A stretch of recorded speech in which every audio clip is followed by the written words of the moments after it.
Bonjour à toutes, bonjour à tous. Bienvenue de nouveau sur le podcast de la cohésion, pour plus de cohésion technique et humaine dans les entreprises de dev. J'ai le plaisir et l'honneur d'avoir pour cette chaîne podcast mon premier interviewé, la première personne que je vais enfin pouvoir échanger avec lui. Euh, Aurel Estoup, de CTO de The Tribe, va pouvoir nous accompagner durant ce podcast, donc un podcast qui va durer à peu près une demi-heure. On va parler CTO, on va parler cohésion, évidemment, on va parler cohésion technique et humaine, et on va parler aussi comment se passer de CTO ou pas, et comment favoriser l'autonomie aussi des développeurs et des développeuses dans une équipe. Aurel, bienvenue. Salut Evan, merci beaucoup de me recevoir. Avec grand, grand plaisir. Merci à toi, merci de nous accueillir chez toi. Ça fait plaisir. Tu bosses Ouais, il en y a quelques télétravail, du livres. coup? Ouais, je suis 100% en télétravail, sauf quand j'ai envie d'aller au bureau. D'accord. Alors, parle-nous un peu de toi avant de commencer.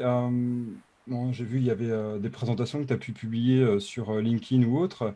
Bah, d'ailleurs, de The Tribe, tu as été interviewé. Un point qui m'a intéressé, même, je me suis dit, tiens, c'est étrange et en même temps, je trouve ça superbe. C'est bah, ton passé un peu archéologue que tu mets en avant. Et puis, parle-nous aussi de tes plus belles réussites, peut-être, de ta carrière, avant de commencer en interview. Cool. Oh, bah, vaste sujet du coup. Ouais, alors peut-être prendre de manière un peu chronologique. Bah, ça fait 15 ans maintenant que j'ai commencé le dev au niveau pro. Mhm. Sauf que j'ai fait un hiatus comme archéologue. D'accord. Voilà, un petit peu original. Ouais. Mais en soi, il y a plein de compétences un petit peu transverses, soft skills, organisationnelles, qui finalement me servent aujourd'hui de se passer d'archéologue en archéologie préventive en France. Mhm. Du coup, j'avais commencé comme développeur bon, à la fac, et puis je faisais un peu de freelance, etc. Et à un moment, vers quel âge? C'était vers 23, 25 ans. J'ai fait un peu une crise de la vingtaine. Et j'avais besoin de plus de sens. J'ai eu besoin de plus passer mon temps devant l'ordinateur, etc. Et donc, je me suis réorienté vers l'histoire de l'art et de l'archéologie. Et de proche en proche, d'abord des stages et ensuite des CDD. Je suis devenu archéologue. Bon, c'est un milieu un peu précaire et comme on avait des projets perso avec ma femme, il y a 6 ans maintenant, bientôt 7, j'ai décidé de revenir à mes premiers amours et au dev, ce qui m'avait jamais vraiment quitté, mais c'était resté en hobby. Et donc voilà, donc j'ai fait une petite formation, j'ai refait une petite formation malgré mon master de remise à niveau à l'ENI à Saint-Herblain. Et je me suis relancé, j'ai très vite trouvé un stage qui s'est transformé en CDI, et puis voilà. Et donc, je suis arrivé chez The Tribe en juin 2020, comme dev senior. Et comme la boîte grandit, a ouvert à Paris et maintenant bientôt à Lille, il fallait structurer un petit peu le leadership technique, disons, parce que Jérôme, le cofondateur, pouvait plus s'occuper de tout D'accord. seul en tant que CTO historique. Et donc en interne, alors il y avait des tentatives de recrutement externe, puis se tourner vers l'interne, faute de trouver des gens qui fitaient à la fois techniquement et culturellement dans la boîte. Euh, du coup, en interne, ben, Benoît et Jérôme, les fondateurs, ont sondé un peu qui pouvait y prétendre. Et mon nom est sorti de la part des autres devs et product manager. Et quand ils m'ont fait la proposition, et donc, comme avant, j'avais été tech lead enfin surtout la dernière boîte, où j'étais tech lead d'une équipe de 30-40 devs, bah, du coup, c'est à peu près l'effectif qu'on a à Nantes. D'accord. Euh, donc le rôle s'est rapproché, et donc j'ai tenté. Maintenant, ça fait ouais, 7 mois, bientôt 8. Puis bah, j'y suis encore et j'y reste, donc ça se Ouais. passe pas trop mal. Ça se passe pas trop mal. Ok. Tes plus belles réussites alors durant ces 8 mois? Alors, mes plus belles réussites. Alors, il y en a une. Ouais. Il y en a une où je suis assez content. C'est que donc moi, je viens d'une culture assez tournée vers extreme programming, le mouvement software craftsmanship. Mhm. Euh, et donc, il y a une grosse attention à faire du code durable, des applications durables, pas faire des refontes tous les 2 ans. Et pour ça, un des moyens que j'ai découvert au cours de mes années, c'est au niveau architecture logicielle, de bien veiller à travailler sur l'injection de dépendance et ce genre de concept. Mhm. Notamment via le pattern d'hexagonal architecture ou port adapteur pattern qui date maintenant de 2005, l'article d'Alistair Cockburn, Mhm. mais qu'on ne voit pas si souvent mis en application. Tout à fait. Donc, je suis arrivé avec ça dans ma valise et donc, bah, c'était pas répandu non plus. Donc, j'ai commencé à évangéliser là-dessus en tant que dev et puis maintenant en tant que CTO. Mhm. Et une des grandes réussites, c'est que c'est en train de prendre Ah, cool. je vois les initiatives des gens qui le mettent en place sur leur projet. Donc, ça, c'est une des grandes réussites. Ouais, ça doit faire plaisir. Ouais. Euh, ouais, ouais, complètement. Complètement. Parce qu'en plus de base, les premiers arguments, c'est se découpler de son framework, Mhm. pouvoir changer de base de données, c'est souvent dit. Puis Mhm. on répond en face bah, sur quelle appli tu as besoin de changer de base de données en plein milieu du développement. Ok. Et donc je suis bien content parce que sur un projet, alors c'est pas côté base de données, c'est plutôt côté front sur la librairie de rendu. Mhm. On avait un projet mobile. Le besoin client, aucun besoin hardware, besoin de simplicité, que ça puisse facilement switcher sur du web aussi. Mhm. Donc on s'est dit, bon, bah, c'est le chantier parfait pour une PWA. Ouais. Donc standard, Create React App en mode PWA. Mhm. Et on a bien fait attention d'avoir des composants de rendu les plus stupides possibles et Ouais. que la logique soit bien découplée. Mhm. Bah, ça a pas loupé.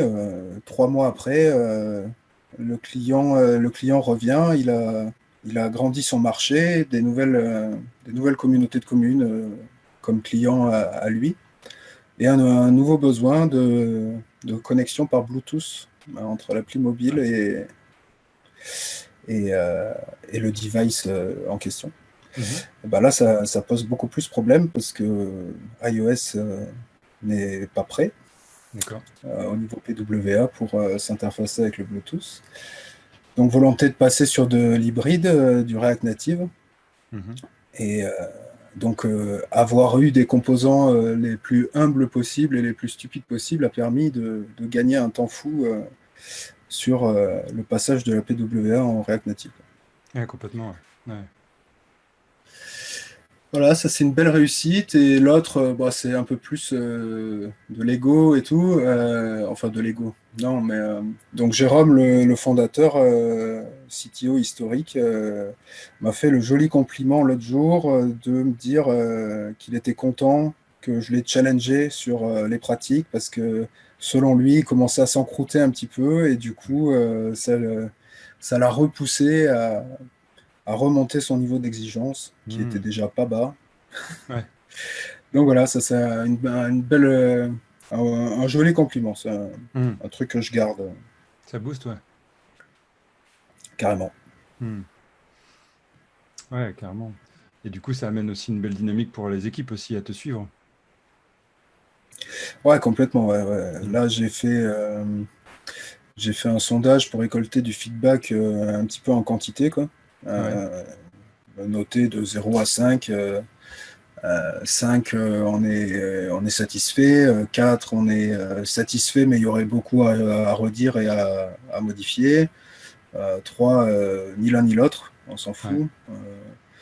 2, ça va pas du tout. Et 1, je vais m'en aller si tu restes, quoi. Mhm. Et sur 40 réponses à peu près, il y a 2 réponses qui sont à 4 et toutes les autres sont à 5 sur 5 avec des jolis feedbacks, des jolis commentaires derrière.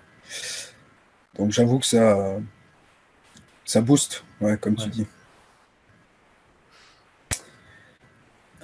Voilà Avec, pour les quelques faits marquants. Ouais, ouais, ouais, mais c'est en 7 mois, du coup. C'est ça, en 7 mois. ouais, ouais, c'est ça, Hmm. ouais.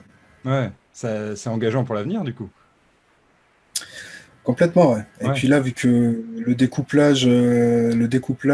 l'hexagonal architecture est en train de prendre place, on va pouvoir Hmm. commencer à causer test-driven development. Eh oui, Parce que bon, dans du code entièrement couplé, c'est compliqué en effet, d'avoir ouais, des tests complètement. pertinents. C'est clair. Et j'aimerais revenir Mm. quand même sur le métier de CTO, parce que c'est quelque chose où, je crois que tu l'as même dit, il y a une confusion en fait entre CTO, Tech Lead et tous ces métiers autour de mentoring en fait. Est-ce que tu pourrais nous apporter ta vision de ce qu'est le CTO et ce qu'est le CTO chez The Tribe aussi, hein, comparé à un Tech Lead? Ouais, je peux essayer. Après, j'ai pas encore énormément de recul dessus. Je me Ouais. documente pas mal Mhm. par rapport à mon interview qui est sur le blog de The Tribe où je Ouais. disais dans l'idéal un CTO, on devrait pouvoir s'en passer. Ouais. Bon, j'en reste partiellement convaincu quand même. Ça dépend quand même des contextes. Mhm. Euh, Depuis, j'ai lu des articles intéressants justement sur la différence entre CTO, VP Engineering, Head of Engineering. Euh, je dirais que le rôle du CTO, selon la taille de l'entreprise aussi, et si comme nous on fait du service ou si on est vraiment sur du produit, voire du produit industriel, c'est vraiment différent. Pour un CTO dans une toute petite boîte inférieure à 10 personnes et ou inférieure à 10 développeurs, je dirais le CTO c'est vraiment le dev senior quoi, Ouais. très très senior qui est touche à tout en plus, couteau suisse, qui doit être très autonome et avoir une énorme curiosité quoi pour justement apporter cette innovation, tout en Mhm. pensant à l'avenir quand même, parce que petite boîte pourrait ne pas grandir, mais si elle grandit, souvent un des problèmes que j'ai pu voir, c'est bon, ben, on a fait notre MVP vraiment comme en mode poubelle, hein. Mais Ouais. sauf qu'après, on lève des fonds, on a des investisseurs et il n'y a pas le temps de refaire le mode poubelle de from scratch et on paye la dette tout au long, quoi. Mhm. Ouais, complètement. Ça, je dirais, que ce soit dans une boîte de service comme la nôtre, qui travaillons du coup pour les produits de nos clients, ou pour une toute petite boîte produit, je pense que c'est assez proche, quoi. Et puis, il n'y a pas trop il y a pas trop de la limite entre CTO, donc tourné vers l'innovation, vers l'extérieur, etc., et plus un Head of Engineering, qui va être plus tourné vers l'intérieur, la progression. Je pense qu'il n'y a pas trop de différence ou alors elle est floue. En tout cas, il n'y a pas assez de monde pour avoir les deux casquettes Ouais. séparées. Quand la boîte commence à grossir, entre 5, 10 personnes et 100 personnes, genre, je sais pas, comme certaines des grosses boîtes françaises là, qui sont en train de marcher super bien, comme Alan, Ornicar, etc. Mhm. Là, je pense que le CTO, il commence à devoir à être obligé de prendre de la hauteur, vraiment. Ça va plus être le dev senior, quoi. Il faut vraiment qu'il commence à penser stratégie, d'innovation, se tourner vers l'extérieur, donner de la visibilité, de la légitimité technique à la boîte. Euh, et donc, il va s'éloigner du terrain. Et je pense que c'est un moment crucial où il doit vraiment s'entourer de très bons tech leads. Parce que Mhm. finalement, c'est à eux qu'il va déléguer la continuité de- des bonnes pratiques de dev, quoi. D'accord. Ouais. Euh, et puis de bien garder le dev et le produit, à la limite, comme une seule et même équipe, quoi. Mhm. Ouais, d'accord. Et donc là, on commence à avoir la séparation, quoi, CTO plutôt tourné vers l'extérieur, et VP ou Head of Engineering qui va se tourner vers l'intérieur pour finalement leader ou manager les tech leads, etc. Ouais. Pas forcément en ayant une pyramide hiérarchique d'ailleurs, Ouais, c'est... ça peut rester assez flat. Mhm. Et puis après, bah, sur des boîtes vraiment produits qui sont avec plus de 100 développeurs, jusqu'à 500, etc., là, j'ai vraiment pas le recul Mhm. pour m'exprimer dessus. Je pense que ça s'accentue encore plus. Parce que 500, je sais pas moi, 500 développeurs ou même plus, comme GitLab, GitHub, Google, etc. C'est compliqué tout seul de gérer directement les tech leads. Donc il y a des équipes, il y a des départements entiers qui se mettent en place. Ouais. Euh, on peut se demander, est-ce que ça existe encore un CTO dans la boîte? Oui. Du coup, mon rôle de CTO chez The Tribe, comme on est une boîte de service et qu'on fait de l'accompagnement produit sur mesure pour nos clients, Mhm. on récupère pas l'ownership du produit. Ouais. Donc, on va pas avoir on essaie d'avoir le maximum d'impact possible, mais on va pas non plus retourner la table si le client est totalement en désaccord avec ce qu'on lui propose.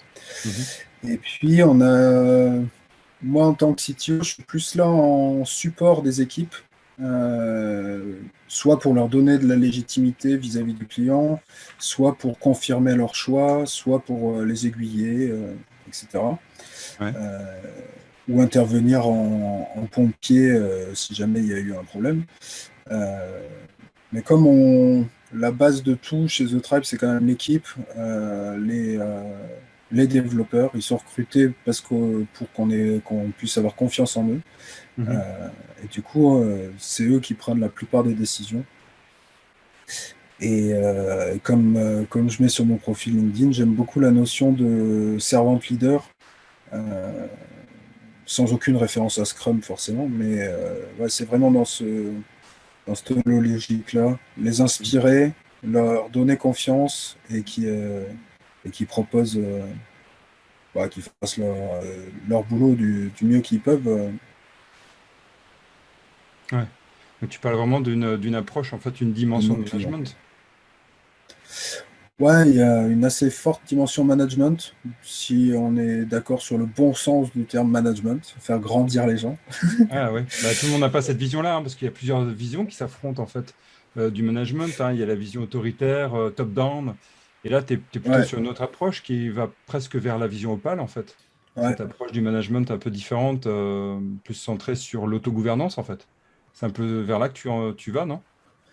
carrément, bah, il y a Reinventing Organization qui décrit bien ça, même si bon, le bouquin a ses limites, mais Ouais. on a tous fait des book clubs dessus, Mhm. et c'est vrai que c'est hyper attrayant.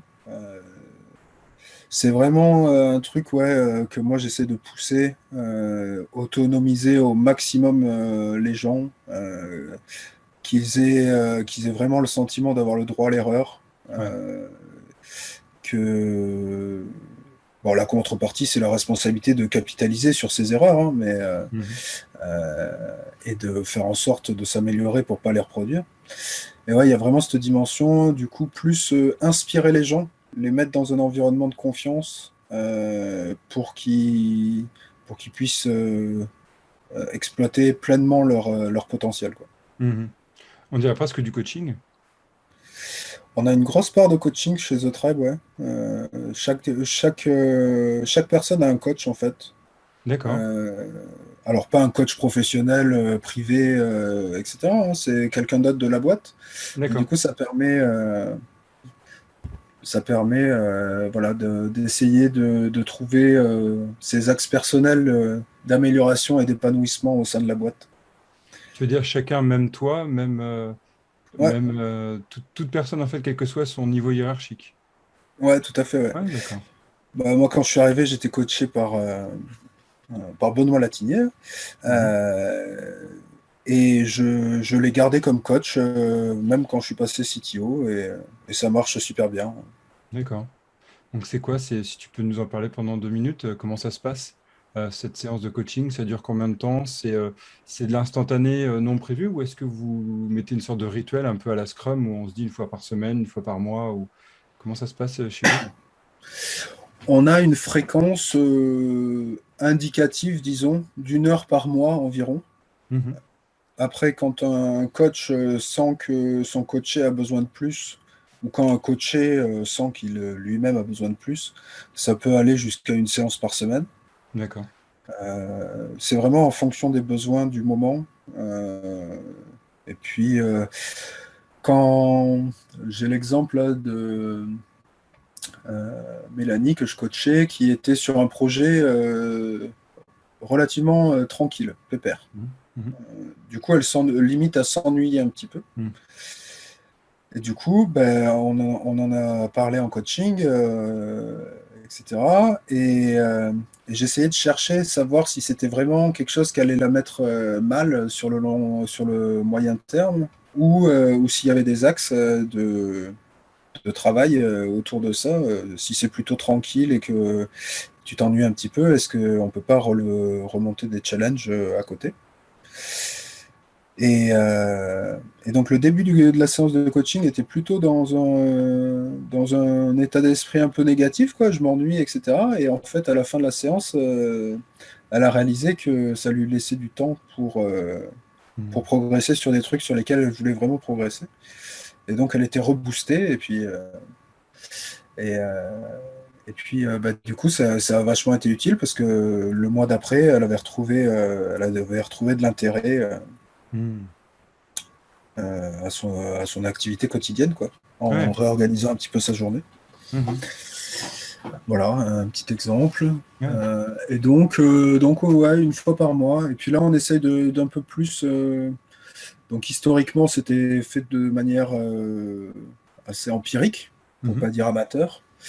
Et là, on a une coach qui est venue nous faire une petite formation pour tout, une coach personnelle en développement personnel, qui est venue nous Mhm. faire une petite formation pour vraiment capter l'essence de ce que c'est d'être coach. C'est pas juste boire une tasse de café et papoter, quoi. C'est vraiment avoir une posture qui permet à l'autre de se poser des questions, quoi. Mhm.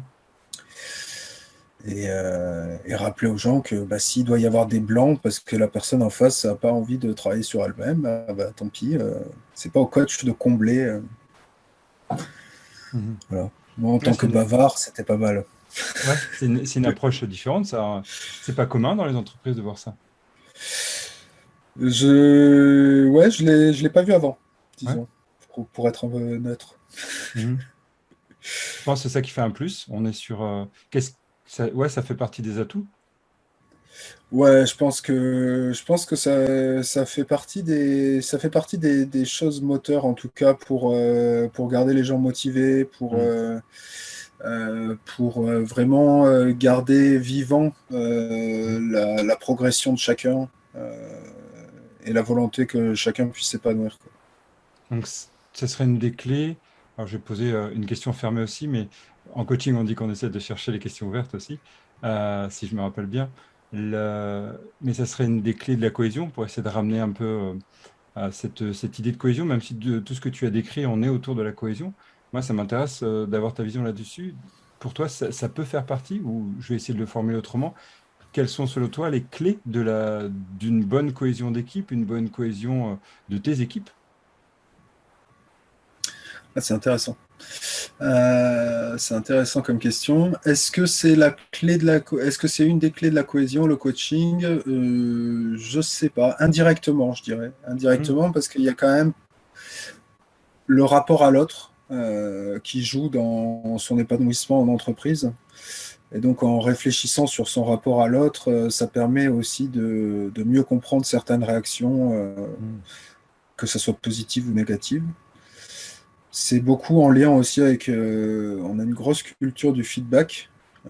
Donc, dès qu'il y a quelque chose à dire, il faut le dire. Dès qu'on ressent le besoin de poser une question sur comment ça s'est passé telle ou telle chose, il faut aussi la poser. Mhm. Donc, ça rejoint pas mal ça au niveau de l'acceptation. Euh, pour la cohésion, après, je pense que c'est encore plus large que ça. Bon, il y a comme dans toutes les boîtes, il y a l'aspect cohésion, aller boire des verres, avoir une bonne ambiance, jouer au baby-foot. même s'il sert plutôt de bibliothèque. Euh, voilà. Et pour moi, un des éléments essentiels, en tout cas, dont j'ai besoin, que ce soit en tant que dev ou en tant que CTO dans une boîte, c'est la cohésion. Je crois que c'est ce que tu appelles la cohésion technique. Mhm. Donc, c'est tout ce qui va s'orienter autour de notre métier de tech, mais ça peut être avec d'autres métiers aussi, les product managers, les UI UX, tout ce qui va s'orienter autour de notre métier, quoi, donc de créer des produits. Euh, Là, on a fini il n'y a pas très longtemps notre première version hackathon interne, où il y avait des thèmes de développement d'idées. Mhm. Au début, ça devait durer un mois, donc Ouais. c'était quand même un grand hackathon, quoi. Finalement, bon, avec la gestion des emplois du temps, on l'a fait durer 2 mois et on aurait pu produire autant qu'en un vrai hackathon de 72 heures ou 48 heures, mais c'était une expérience intéressante à faire travailler des gens qui n'ont pas forcément l'habitude de travailler ensemble et à réfléchir à des idées vraiment from scratch à la place comme si on était nos propres clients. Mhm. Moi, je suis un grand fan de tout ce qui est pair programming et mob programming aussi pour le travail quotidien, mais ça crée aussi cette cohésion, ce partage. Euh, et je trouve que c'est vraiment primordial. C'est peut-être la seule pratique pour laquelle je regrette de tellement aimer le remote. Mhm.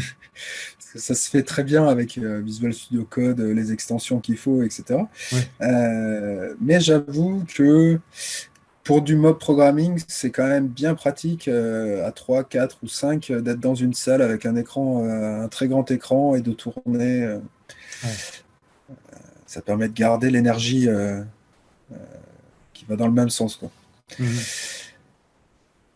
Donc si un jour un CTO invente un bon moyen de se téléporter, ça sera vraiment parfait. Voilà, ces pratiques-là, tout ce qui est coding dojo aussi, pour s'entraîner un petit peu à des nouvelles choses, expérimenter en dehors des projets, quoi. Une autre forme d'exercice, une autre forme de contexte pour avoir une pression différente, disons. Et puis ce que j'aime bien là chez The Tribe, c'est que tous les jeudis midi, on fait une sorte de euh, brown bag lunch. Mhm. Donc des présentations techniques, méthodo, organisationnelles, produits pour partager. Et c'est un vrai plus par rapport à d'autres expériences précédentes. Et ça fait justement cette cohésion autour de notre métier, quoi. Ouais. Et le Voilà un CTO peu. là-dedans? Par rapport à tous ces trucs-là, moi je me place comme n'importe qui en fait. D'accord. L'autre jour, on faisait un coding dojo en Rust. Je suis pas du tout expert en Rust. Mhm. J'avais la place du petit junior et ça m'allait très bien. D'accord. Une dose d'humilité, du coup, en plus. Oui, je sais pas si c'est de l'humilité ou à partir du moment où on dit qu'on est humble, est-ce qu'on l'est vraiment? Ouais. Oui. Ouais, c'est clair. Mais ouais, non, il y a des trucs sur lesquels je suis bon, voire très bon, et d'autres où c'est pas du tout, où je découvre, etc. Par exemple, tout ce qui est DevOps, je suis en cours de montée en compétences. Mhm. C'est pas de là que je viens et j'écoutais pas trop les cours réseau à la fac. Voilà. Ouais, je dirais de réalisme plus que Mhm. d'humilité, Mhm. mais l'humilité est très importante. Ouais. Tu parles d'être ensemble, de pouvoir en fait essayer de transmettre. Moi, ce que je ressens, c'est cette volonté de transmettre et de partager ensemble. Il y a un point qui m'importe dans la cohésion que tu as présentée aussi, que tu as mis en avant, c'est la formation. qui est un peu lié à ce que tu parlais là. Comment tu mets ça en place chez The Tribe? Comment vous le mettez en place? Et qu'est-ce que ça apporte en fait? Et je finirai, ça va être les dernières questions. Juste après, je compléterai cette question avec comment vous trouvez le temps de faire tout ça dans le cadre de temps qu'on doit avoir en tant que salarié. Voilà, c'est ces deux questions. Donc tout d'abord, la formation, comment et comment, qu'est-ce que ça apporte et comment vous mettez ça en place. Et deuxièmement, comment vous arrivez à trouver tout ce temps. Yes. Alors, pour les formations, on a pas mal de compétences en interne, Mhm. avec les points forts, les points faibles de chacun. On a pas mal de stacks au global. Ouais. Donc, le premier moyen de formation, déjà, c'est la formation interne avec, je sais pas moi, quelqu'un qui est très, très, très, très bon, qui a beaucoup d'expérience en React. Il a préparé une formation en React. Donc, selon à qui il la donne, ça dure entre 1 et 5 jours. Euh, En général, les nouveaux Mhm. arrivants, comme React et Node, c'est nos stacks principales. En général, les nouveaux arrivants, ils ont au minimum, c'est une remise à niveau. Au pire, c'est une formation complète sur React et Node. Donc ça, c'est le principal levier de formation. Mhm. Après, j'ai pris des abonnements en début d'année sur Pluralsight et Frontend Ah, Masters d'accord. en libre accès pour chacun, Mhm. sans aucun contrôle flicage dessus, hein. Chacun s'en sert. Voilà. Je vérifie juste qu'il y ait au moins une personne qui s'en soit servie dans le mois pour être sûr que voilà, ça soit utile. Oui. Euh, et après, quand on n'a pas les compétences, par exemple comme le coaching, là, on ressentait le besoin de se faire coacher sur le coaching. Eh ben, on prend Mhm. des formations externes. Mhm. Et le nerf de la guerre, comment on trouve le temps de faire tout ça? Ouais. Euh, Du coup, on a formalisé là en début d'année un nouveau système. Donc, tout le monde chez The Tribe a au minimum l'équivalent d'une demi-journée par semaine pour faire ce dont il a besoin. Mhm. Par ce dont il a besoin, on entend la formation, bien entendu. Euh, mais ça peut même être de la formation perso sur autre chose qui ne sert pas forcément The Tribe. D'accord. Ça permet d'ouvrir d'ouvrir les perspectives aussi. Euh, Par exemple, on n'a aucun projet en Svelte. On a deux, trois personnes qui sont en train de monter en compétences en Svelte pour leur plaisir. Bah, s'il y a l'opportunité de faire un projet en Svelte, on sera déjà armé pour. Ouais. Mhm. Il y a d'autres trucs qui peuvent être faits, qui enrichissent aussi les gens selon leurs préférences. Participer au recrutement des autres devs en faisant passer les entretiens techniques, etc. Je passe assez peu de temps en entretien technique chez The Tribe finalement. Mhm. Participer aux avant-ventes, c'est au choix, mais un petit peu obligé, parce que s'il n'y a pas d'avant-vente avec des devs, bah, les projets sont moins intéressants ou il y a plus de surprises qui rentrent. Du coup, ça met tout le monde en inconfort. Donc tout le Mhm. monde y met un peu la main à la pâte. Puis ça fait monter énormément en compétences sur la relation client, le recueil du besoin très tôt. Mhm. Voilà. Qu'est-ce qu'il y a d'autre? Qu'est-ce qu'il y a d'autre comme sujet? Ouais, c'est les principaux sujets, de toute façon, hein, la formation, le recrutement, les avant-ventes. Si, il y a la construction de la boîte aussi. Participer à la construction de la boîte, n'importe qui peut y participer D'accord. sur ce temps-là. Mhm. Que ça soit au local pour la tribu ou au global pour la boîte en général. Donc tout le monde a au minimum une demi-journée, l'équivalent d'une demi-journée par semaine et peut du coup soit le fragmenter sur des journées, à Mhm. peu près 1 heure par jour du coup, soit le garder hebdomadaire, soit le stacker pour prendre 2, 3 jours entre deux projets par exemple pour creuser Mhm. un truc à fond. D'accord. C'est pas idéal, hein, on peut pas tout faire en l'équivalent d'une demi-journée ou d'une journée, Mhm. mais c'est l'effort que pour l'instant la boîte peut investir, euh, ce qui est déjà pas mal. Mhm. C'est pas commun. Voilà. C'est pas commun. Ok. Euh, Tu parles de volontariat. Ça va être ma dernière question pour finir cette interview. Euh, Autour de la cohésion, si tu parles de volontariat, la cohésion et le volontariat, c'est quelque chose qui peuvent être opposés comme ensemble. Quelle est ton approche par rapport à ça? Tu en as un peu présenté, mais moi, ça m'intéresserait vraiment voilà, en 5 minutes, hein, que tu donnes à peu près ta vision de comment réussir que le volontariat ne soit pas forcé, que ce soit du vrai volontariat, et donc du coup, bah, que le volontariat bah, continue dans le temps, parce que souvent le volontariat peut démarrer, mais qu'est-ce qui se passe après? Comment tu vois ça? Ah, continuer dans le temps, c'est un vrai sujet. Mhm. Garder les énergies actives, quoi. Ouais, Euh, le côté volontariat, pour moi, ça rejoint un petit peu justement la volonté de rendre les gens autonomes et mhm. responsables.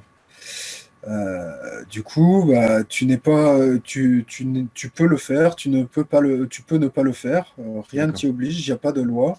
d'accord. Par contre, si tu ne le fais pas, voilà les désavantages éventuels Mhm. par rapport aux avantages. Si tu le fais, par contre, voilà l'aide que ça apporte, les avantages pour toi, pour la boîte, et les désavantages, bien entendu. Euh, donc voilà, il y a des gens qui sont hyper friands, hyper moteurs pour ce genre de choses, Ouais. en fonction de leurs préférences et tout. Euh, et donc, moi, je vais m'appuyer sur ces gens-là en général. Les gens qui veulent s'impliquer, qui veulent être moteurs, parce que, en plus, bah, maintenant que je suis CTO, il y a cet aspect un petit peu les hautes sphères et compagnie. Euh, une étiquette qui est sur mon contrat, mais aussi qu'on me met et par moment que je suis obligé de prendre. Mhm. Euh, donc, quand la motivation vient de la personne qui est assise à côté de toi ou qui travaille en remote tous les jours avec toi, Mhm. eh ben, c'est un autre message que une motivation qui vient d'en haut, entre guillemets, par le CTO, par le CEO. Et donc, je m'appuie sur ces gens moteurs qui sont intéressés par ce que je propose pour que eux-mêmes, après, intéressent les personnes autour d'eux, Mhm. éventuellement avec leur retour d'expérience. Après, que ça tienne dans le temps ou pas dans le temps, j'ai pas forcément d'avis. Parce que comme on a ouais, une grosse culture d'expérimenter les choses, Ouais. ça me dérange pas que quelqu'un essaye quelque chose, que ça lui plaise pas et qui décide d'arrêter, quoi. Mhm. D'accord. Alors, pour le côté général, disons, de la chose. Après, pour les aspects techniques, il faut quand même qu'il ait creusé un petit peu le sujet pour se faire son avis Mhm. et pas juste ah bah j'aime pas, c'est Ouais. trop compliqué. Mhm. Voilà un petit peu. Et c'est ça hein, en ce moment le grand enjeu de 2021 et 2022 par rapport à répandre la pratique de test-driven development. Euh, Mhm.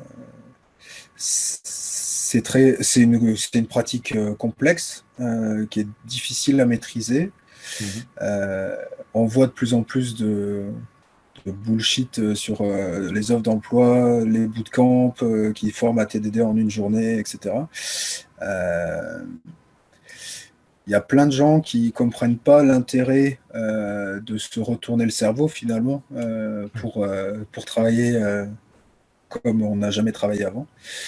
Euh, et il y en a qui voient l'intérêt. Et ben là-dedans, c'est pareil, je m'appuie là-dessus en Mhm. allant faire du pair prog sur le sujet explicitement avec eux pour qu'ils prennent ça en main, un petit peu mentoré comme moi j'ai pu l'être il y a maintenant 15 ans, mais Mhm. être un petit peu mentoré et pouvoir comprendre un peu plus vite que juste par les livres Ouais. et les vidéos, quoi. Ouais. Ouais, donc s'appuyer sur des early adopters un peu dans cette idée-là. Exactement, Ouais. exactement. Ah ouais, ben, c'est le terme parfait. Mhm. Je le Ouais, garde. ce que tu me décris me fait penser à la stratégie la courbe d'innovation, d'adoption de l'innovation. Mm, Je ne sais plus comment elle s'appelle, elle a un nom précis.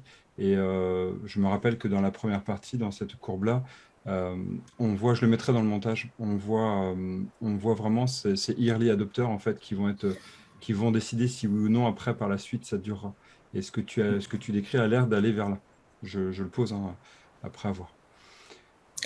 Ouais, ça me fait bien penser à ça, en tout cas, Mhm. sur le développement de produits. Une fois que tu as tes early adopters avec toi, Ouais, ça fait tache d'huile, entre guillemets. ouais, une contagion, après, contagion positive, hein, contagion sociale. Mhm. Ok. Ben, merci pour tes réponses, merci pour cette interview. Bah, merci à L'interview toi, touche à Evan. sa... ben, avec grand, grand plaisir, l'interview touche à sa fin. Là, on va rêver pour... ça fait 3 quarts d'heure à peu près qu'on est ensemble, 45 minutes. Si tu avais un dernier mot à donner euh, pour la postérité, qu'est-ce que tu dirais, une dernière phrase pour ce podcast, pour ton métier, enfin, sans toi libre après. Apprendre. Apprendre. Continuer d'apprendre toujours. Et D'accord. prendre du plaisir